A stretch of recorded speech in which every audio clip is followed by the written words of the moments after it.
Afghans are voiceless in the face of climate impacts. For 3 consecutive years, Afghanistan has experienced recurring droughts and flash floods exacerbated by climate change. And yet, Afghanistan was left out of the United Nations annual conference of the parties COP, dedicated to dealing with climate change, for the 3rd year in a row. COP28 concluded on December 13, 2023, and was attended by nearly 200 countries. Among the key outcomes was the launch of a loss and damage fund, set up to help developing countries that are vulnerable to climate disasters. Afghanistan has one of the lowest CO2 emissions per capita figures in the world. Yet, in 2023, it was ranked 4th among all countries on a climate change risk index after Somalia, South Sudan, and Yemen. Despite this, Afghanistan has been locked out of these global negotiations on climate issues. Since the Taliban reclaimed power in August 2021, Taliban-led Afghanistan is currently not represented at the UN. In November 2022, the COP Bureau deferred a decision on Afghanistan's participation, which effectively excluded the country from COP28. The UN Framework Convention on Climate Change, which manages the COP Bureau, has not given a reason for this deferral. International agencies and donor countries have been reluctant to engage with or legitimize the Taliban. The militant group is known for its links to international terror networks and has been under UN sanctions since 2011. Since August 2021, several countries and agencies, including the World Bank, have withdrawn financial support for the aid-dependent nation.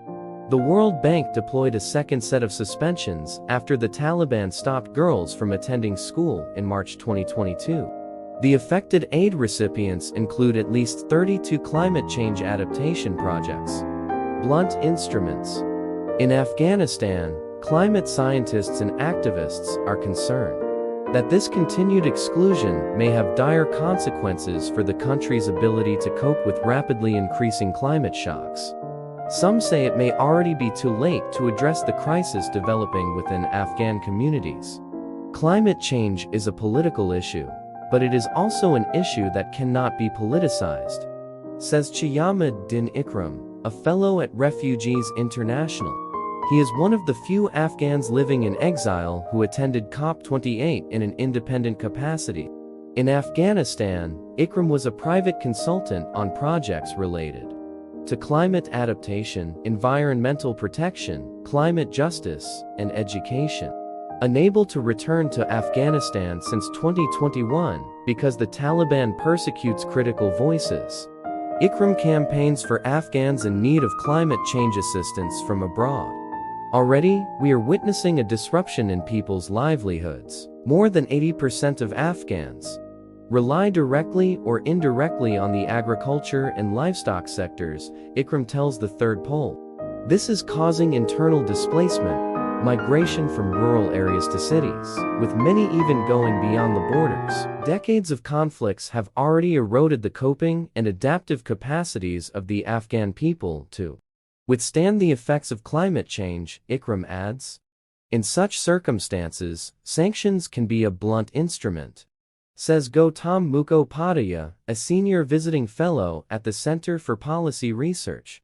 Mukhopadhyay is also a former Indian ambassador to Afghanistan and Myanmar, the latter another country excluded from COP negotiations since a military coup in February 2021.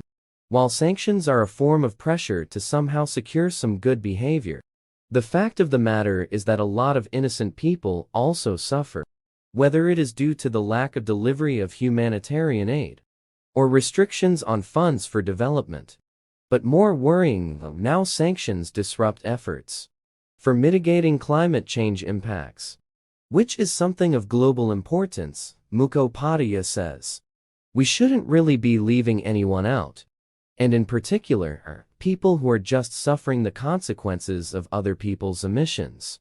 Afghanistan's crisis. Afghanistan's predicament was brought into sharp focus during COP28 as the Loss and Damage Fund was launched. The fund is currently very parsimoniously resourced.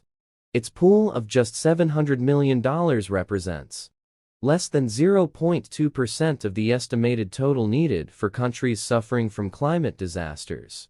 Without an internationally recognized government, however, Afghanistan cannot hope to access even this. The intention of the fund was to reach countries that are most vulnerable. But how do they expect to meet this goal if the people of Afghanistan are left out? Asks Assem Mayer, an Afghan water management expert and former Kabul University professor. Since 2021, Afghanistan has been undergoing a large-scale humanitarian crisis. Much of this may have been triggered by the Taliban takeover and aid blocks. But the deeper crisis is due to a prolonged cycle of droughts and changes to rain and snow patterns. This has led to water shortages, leaving a country that is heavily reliant on domestic farming vulnerable to starvation. According to an estimate published in August 2023, over 29 million Afghans, 68% of the population, were in need of urgent humanitarian aid to survive. In late June, the World Food Programme said it expected at least 15 million Afghans to have endured acute food insecurity between May and October 2023. This crisis can be directly attributed to changes in the climate, Said Samiullah Hakimi tells the Third Pole, a professor of agriculture at Kabul University. Hakimi has long been an advocate of deploying smart agriculture technologies to help farmers adapt. He is also among the few experts Afghanistan has retained since the Taliban returned to power.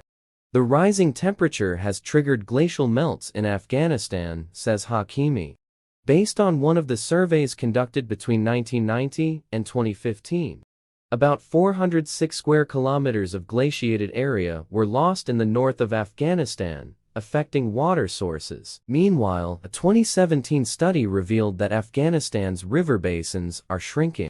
The total combined surface water volume of the Kabul, Panjamu, Helmand, Harad Murghab and northern river basins shrank from 57 billion cubic meters between 1969 and 1980 to 49 billion between 2007 and 2016. Changing weather patterns have compounded this problem. The last 3 decades has been challenging for agrarian communities, says Hakimi. Missed opportunities. Unable to attend COP28, Hakimi followed the developments closely and was discouraged by the lack of Afghan representation. In light of the growing climate crisis in Afghanistan, Hakimi says that isolating the country from future conferences could spell disaster for its people. This was a missed opportunity for a country that is already suffering. Not only can we not seek investments to help Afghan farmers, but being isolated, we can't even get funding to resume urgent adaptation projects, such as managing water resources. Building dams. This will have a severe negative impact on Afghanistan. Hakimi's disappointment is shared by Ikram. Nearly every country or agency here at COP28 is collaborating with others, sharing knowledge, technology and resources to adapt to climate change. But Afghanistan was sidelined at every event. It was very sad. Ikram says he made a point of bringing up Afghanistan at every COP28 event he was invited to speak at. This included advancing cooperation on asylum and migration, a side panel on climate displacement organized by the European Commission. Ikram offered a warning to the room of academics and students: climate change-related disasters are not restricted to borders. If Afghanistan is experiencing a humanitarian crisis, this will spill over into the region, triggering displacement, political instability, and insecurity. Observing these proceedings on the ground at COP28, the Third Pole noted genuine enthusiasm for issues related to Afghanistan only among Afghans. Indigenous solutions. According to Ikram, Afghanistan's unique situation requires equally innovative approaches. Many of these entail bypassing the Taliban, which most governments do not wish to even inadvertently legitimize. There are UN and international organizations working in Afghanistan who can help channel funding and resources to the local communities in need, Ikram says. Some of the urgent issues on resuming adaptation projects can be resolved simply by collaborating with local organizations. Mayer agrees. Even before the Taliban, there were no government institutions accredited to directly seek funding on such projects. It was the UN agencies that brokered the process to make the proposal and bring adaptation funds within Afghanistan, working in collaboration with the Afghan government. Before the Taliban takeover, every Afghan submission to the Green Climate Fund was completed through an international agency that partnered with an Afghan government agency. Mayer says the UN could once again step in and facilitate funding to help Afghans. However, now there is no government agency to partner with. In a statement issued at the beginning of COP28, the United Nations Assistance Mission in Afghanistan UNAMA admitted efforts up to that point had been insufficient. Humanitarian funding continues to decline, and climate finance remains largely suspended. UNAMA also said Afghan voices were absent from global climate fora, and the de facto authorities, the Taliban, were yet to establish policy or governance conducive to international support, despite pitching for it. Banking restrictions also need to be relaxed, says Hakimi. Right now, organizations wanting to work in Afghanistan are facing many challenges due to the banking restrictions. I would also advise donor governments and agencies to consider finding new avenues, such as working with the UN or international NGOs who are able to facilitate distribution of funds to local NGOs to work on development projects. He adds that even support for small projects could make a big difference. It was their developed countries' commitment to want to reach the vulnerable people in the world, says Mayer. There exists mechanisms for them to realize this goal. They need to find ways to do it. As UNAMA put it on 1 December, Afghanistan cannot go another year without a voice on climate change.